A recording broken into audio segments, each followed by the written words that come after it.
there, and welcome back to some more Forza Motorsport 4. Today we're continuing on Let's Play, and this is episode 114. Today's episode we are taking a look at the McLaren production showcase. For that we need a McLaren, and fortunately we have such a vehicle in our garage. If we scroll all the way over here to... where is it? There, 1997 McLaren F1 GT. This thing is already upgraded. I don't think we have any McLaren affinity. Is there any way I can check? Yes, we don't. Okay, excellent. So this car is already accustomed to R3 class, and we don't need to buy any upgrades for it, which is awesome. McLaren Production Showcase, an event for the McLaren Group's production models, the F1 and MP4-12C. Camino Viejo Full Circuit is first. This is back when McLaren only had two cars. The F1, I guess technically the F1 GT, and the whatchamacallit, the F1. I wonder, oh sorry, the MP4-12C. I wonder if the SLR shows up in this. Because technically McLaren did build it, but...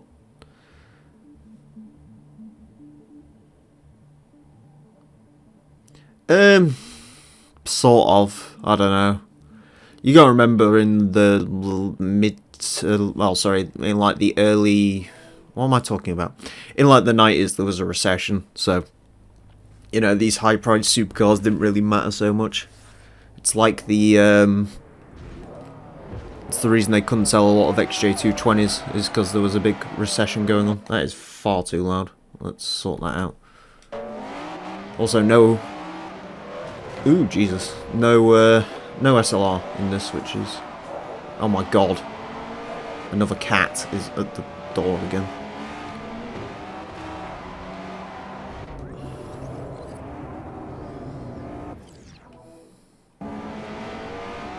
Okay, I think it's gone. So we have a bunch of feisty McLarens on a very, very tight, twisty track. Jesus Christ. That's not a good start for this race. Already had to use 2 rewinds. So, as I was looking through the assists to start this, because I think I'm going to have to turn damage off at some point. I'm just going to leave that, I don't care. I found out the AI difficulty apparently this entire time has been on hard. I didn't even realise that. I thought I had them set to like medium or easy, so I didn't have to bother with them, but no. Apparently they have been set to hard, so yeah, the way we've been absolutely trouncing the AI is indeed the way it happens in this game. I'll get to chat in a second, just let me get past Rossi. Problem with this track is you can't really focus on anything else. I've seen the XJ220 prototype, and yeah, the XJ220 is long, but it's kind of good looking. The F1 not so much. I don't actually think the F1's that good looking a car. I've sort of been quite controversial on that. Okay, whatever, I'll lose the rear downforce. Today on medium gear, what happens if you exhaust... yeah, I need to... bottom gear was alright. I didn't find it as funny as some other people, but it was pretty good. Weed car feet. Okay. Single person reminds me of the earlier Let's Plays. Well, I do solo Let's Plays. WRC was solo, GTA games are going to be solo. To be honest with you, it's probably a good thing. You know, don't want to rely on people too much, because otherwise you just end up having no ability to do anything. That was sort of the issue I was running into around 2017, 2018. It's like I couldn't function without people there, so... you know, it's kind of nice to go back to single-person commentary. You'll notice it. There's one... this car is really fucking understeery. It's unreal. There's one episode of Gran Turismo 4 where Scotian has to, like, drop out briefly, and you'll notice my commentary just goes to absolute tits, because I've got no idea what to talk about. So... yes, this is the long-tail F1 GT... it's not a GTR, it's a... yeah, just GT. GTR was the initial racing one. Although it could have been GTR LM after that, I'm not 100% sure. Yeah, it's not too bad on straightaways, but my god, this thing is so understeery. Been around your channel since like FM2. Jesus. Yeah, I remember Forza 2 when Daniel used to scream Eagle Talon a lot. WRC2 Extreme LP ON. Did we all see 2? I'm not sure. I know San Andreas is next because that's what the poll says, and it turns out we're not actually that far away from being out of phase 1 of this game. Realistically, if I have the energy and if something interesting happens, I might be able to even get this wrapped up tonight, because I'm basically doing all of the manufacturer events in like this first swoop of the game, and then I'm gonna take a break to do San Andreas, maybe some other stuff, and then we'll come back to it later. I was sort of deliberating earlier how sort of this is going to work. I was actually thinking what I might do is during the off time I might even loop in Gran Turismo 5 perhaps, but we'll see. I was a massive twat, and now I'm just a normal twat. Yeah, we've all changed very much so since then. Hey, level 2. We're halfway to being able to upgrade this thing so it isn't shit. Yes, this game has all the DLC in it. I think I've said that a few times. Right, one thing I'm gonna do is... Oh wow, that puts the PI up quite considerably, but it's worth it. I am gonna stick that on, and I am going to...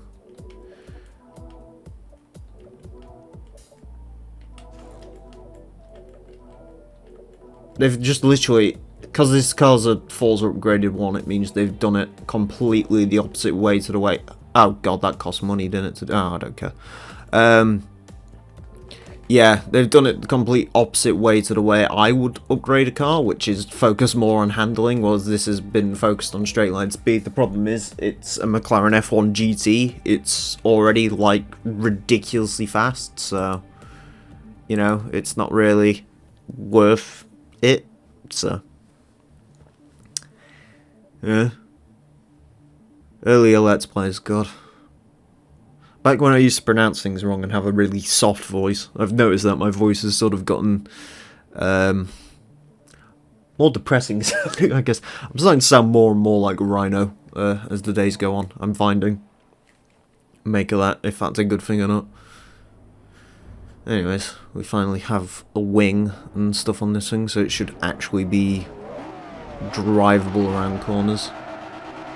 I don't mind a bit of understeer, but this is like taking the piss understeer. It reminds me of like the last car I drove for Forza Top Gear laps. That was understeery. There we go. Fortunately, Hockenheim is a lot wider a track, so I can actually have space to make moves and stuff like that on cars. The central seating position is kind of weird from interior camera when it comes to this. Yeah, I really want to do the original. I really want to do Formula 1 games. The problem is physics and me don't... the problem is, you'll notice this if you've been around the channel for a while. My reaction time is not great when it comes to stuff. And I very much like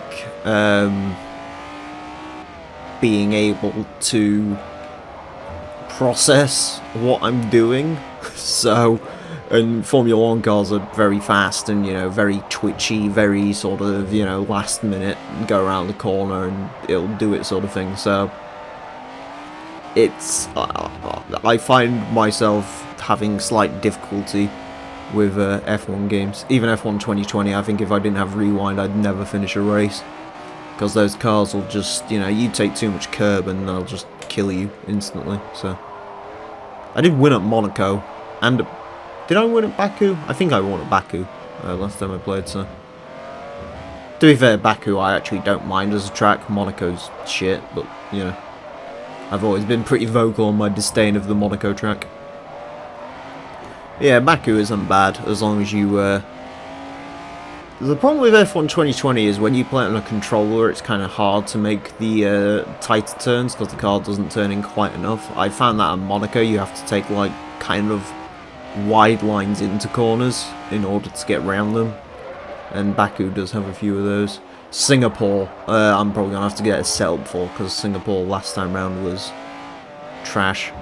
Singapore last time round is when I just kept diving into the pits every 2 laps for soft tyres because I'd given up on the race, and Danny Kvyat ended up winning it.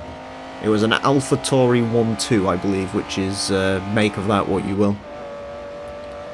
Thing is with F1 2020 is it's all about the one-stop strategy, but I can't really drive the cars on a one-stop strategy because, you know, I like my cars to have grip. I think it's a BTCC weekend. Don't quote me on that. I was going to make a joke about Andy Neat in the title, but I figured out two little people would get it, so... Yeah, I think it might be. Actually, yeah, I know it is, because I was explaining this in Jurace's server that I probably won't be able to compete in a thing that I showed up to last week on a whim. Because I've got BTCC, but also F1, Sochi. And you know me, I love a good shitpost if I have the chance to make a shitpost, so... You know. Yes. 3rd of October. I've got one more video to upload and then it's all in the books, so I could die quite happily in peace and it would still go up, so... Yes. Yes, now that's done. I heard BTCC, now I'm here. Yeah, it's a BTCC weekend this week, isn't it, AK? I can't remember what track... Is it Silverstone this weekend? Oh, we're almost at level 4 affinity. I can finally actually upgrade this car soon and make it drivable by sticking proper tyres on it. Or will I bother? I don't know, we'll see. Circuit di Catalunya! Season 6 is, I don't know, probably not. I don't think the Top Gear track's going to exist in the next Forza game. And I'm kind of waiting on that. I know I did Season 4 in the rain, but I can't really, you know... I've driven, like, what is it now? 597 cars around on Forza 7. I'm not really in the mood to do all of that again in the wet. So, we shall see.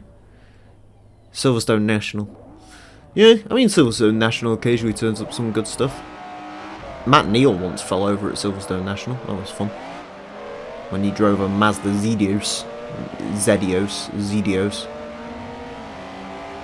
Try and get through the pack. I want to be there. That almost worked. Unbelievably. I like how the he's going very wide into that corner apparently. He has made an oops when it comes to Catalonia. Yes, well, I mean, technically it is Forza 8, even if it is a reboot. There's a reason why we called Need for Speed 2015 Need for Speed 2015. Even though technically you could actually get away with calling that game just Need for Speed, considering the first Need for Speed was Rome Track Presents the Need for Speed. Because it was the Need for Speed back then. Can't remember if the second game was the Need for Speed 2, or if it was just not. How's it going, player? Did you see I was lonely? Yeah. Yeah, I'm just talking about original Need for Speed. Was it the Need for Speed 2 or was it Need for Speed 2? Because the first game was the Need for Speed. Yeah, I think it was just 2. Just 2. Just 2. 2, the video game. I'm gonna have to make an edit to that now, aren't I? Yes. This yeah, track just is Need for shite. Speed 2. Yes. This track is pretty shite. Is that Daniel in chat without looking? Yes, because it's Catalonia. And he's like... I'm trying to get around Rossi, but he's doing literally 40 miles an hour. Get out of the way. Oh, that Valentino. Did you ever watch him in his WRC debut? No. It was incredible. There was so much hype around it. In Wales. And block it? He literally... No, it was worse than that. Oh no. You know that mistake that you occasionally make in rally games where you go slightly off a cliff and can't get the car back up? Yeah, not slightly in my case, but yeah. Yeah, he did that. Oh, nice. Worst bit is they gave him like the best car at the time as well. He got like a semi-works Peugeot 206, which was like the car. Why? 2002, I think. Or was it 03? I can't remember. Like, I get there's transferable skills, but He rides bikes. Rossi tested for Ferrari at one point. Yeah, no, he is seriously quick or whatever. But like rallying is such a different skill set to circuit racing. Yeah. I know. One I'm terrible at, and the other one I'm absolutely god awful at, as I'm finding out. Okay, so doing the edit isn't... Oh, doing the edit is going to be difficult because the lines on the two don't actually line up above and below the Need for Speed logo. The video game. I thought it was going to be a nice, quick, just sort of take one, chop it, and... Okay, alright, backup plan. Here's the real question, font, is it 2 or is it just II? That might be the easier to video game. edit. That might be easier to edit. So we're going to go with that. This isn't Daniel, this is Boost. They're not the same people. You don't know that. The best rally car is the Skoda Octavia. The Skoda was actually okay. That was the worst bit about it. It just never got driven competently. I think it got like a third in Kenya. It did better than the Hyundai did. But then again, the Hyundai wasn't a factory effort. That was just built in the UK by some dudes called MSD. The name sounds familiar, but I've got no idea what they did past making a Hyundai. Yes, I know your name is Omar. I can see it on the thing. My name is Uma Thurman. Do you want to dance like Uma Thurman? Ah, fuck it, let's just go for it. Bernese Alps. Boost actually sort of knows the technical side of Formula 1. I know the technical side if I'm told about it.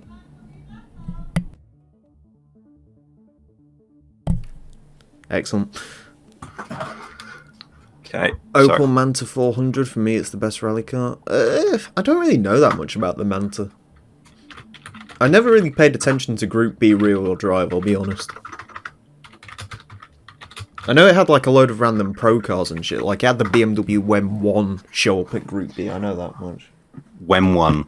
And obviously the 288 GTO was a Group B rally car, so...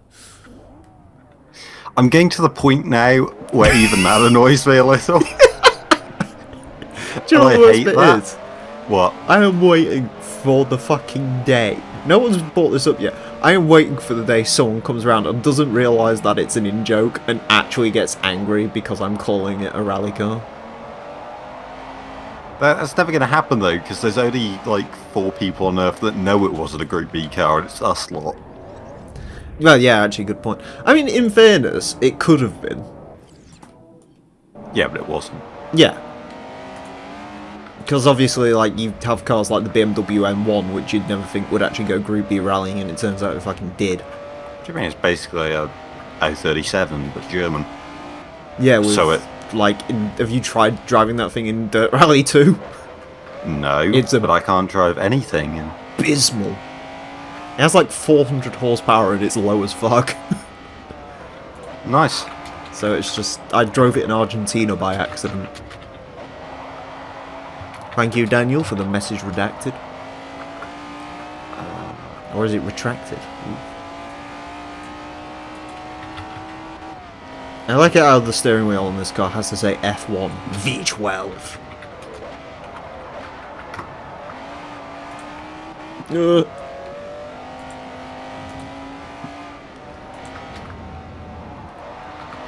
So, how's life in the Boost and Ethanol life? It is, I don't know, something. I've been playing a lot of them. Well, a little bit of Among Us recently. Yeah, Among Us is like a thing now. I've got no idea what it is.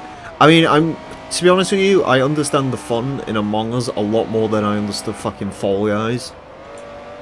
Which just seemed like Fortnite for virgins, but... Oh, I really like the, like, social deduction games. It's just I never have anyone to play them with. I'd be awful at it, because everyone would just assume I'm the imposter and just want to throw me off a ship regardless. Yeah, no comment. I'd murder people in broad daylight. Just to prove I can. Yeah, I can believe that. Did you know Caterham had an F1 team? Yes, I do. I believe didn't Kobayashi drive for them at some point? Oh, probably. Yeah, I remember the like, Caterham F1 team. It got sponsored by a pub. Nice. Yeah, just some random pub in like Middlesbrough because they helped like with the crowdfunding campaign. So it had like the Windmill Inn written on it in like that final race it did at Abu Dhabi. I have no idea why Caterham thought it could be an F1 team. Well, I wasn't actually Caterham. I don't think they had anything to do with it. I think they were literally just like the Malaysian company that owned Caterham was running the team. Malaysian so they were just company like owns Caterham? Are they owned by the same people that own... Because Lotus was owned by Proton forever, so... Yeah, I believe it was that. Don't quote me on that, because I might be wrong, but I believe that was the case. Guido van der Garde drove them. The name sounds familiar. He might have been in one of the interview videos. He's one of the funny Twitter people. Yeah, but he's not as good as Taki anyway. Oh no, he is. He's quite funny. Siri, call my wife. You have 3 numbers for wife. Yeah. I love Taki. The best. He did a Reddit AMA like ages ago. Oh no. Like back in like 2012. It was like genuine. I don't know how, but like one of the first people that r/Formula 1 got as an AMA was Taki Inui. Excellent. I just love him because he knows he was shit. Or he just takes the piss out of himself. Yeah, oh, it's great. I also got my medical advice from him, so that's good. Oh no. If you suspect there's brain damage, touch balls. If balls flinch, brain is fine. If nothing happens, then there's a problem with brain damage, I think. I mean, if you are playing on random room in Among Us, you can blame someone and call them sus and they will get ejected. oh yeah, no, it's great because you just say that someone else vented and nobody will question it at all. Yeah, I've seen that. I saw some guy get really angry because someone kept saying he's coming out of vent and he kept getting thrown out of the fucking thing. Oh no, I played with a guy yesterday. Me and them were imposter. I'm not sure if I annoyed them because their name was Skater, spelt with an 8, so I asked them if she said "see you later, boy." Oh Jesus Christ. So I'm not sure if that annoyed them or whatever. But then they immediately called me out for killing someone, and then didn't kill anyone themselves. Nice. So best imposter play I've ever seen. You made friends. Anyways, that's it for this episode. Thank you all very much for watching. Next time I'm going to be taking a look at the Ferrari production showcase, so join us for that. Until then, it'll be quicker than an SF1000. Farewell. You know what I'm saying. The sorrow that my heart holds in, knowing just where my hopes and dreams are going. I'll only be up in a wall that you are not part of. Eyes on the slit of your father.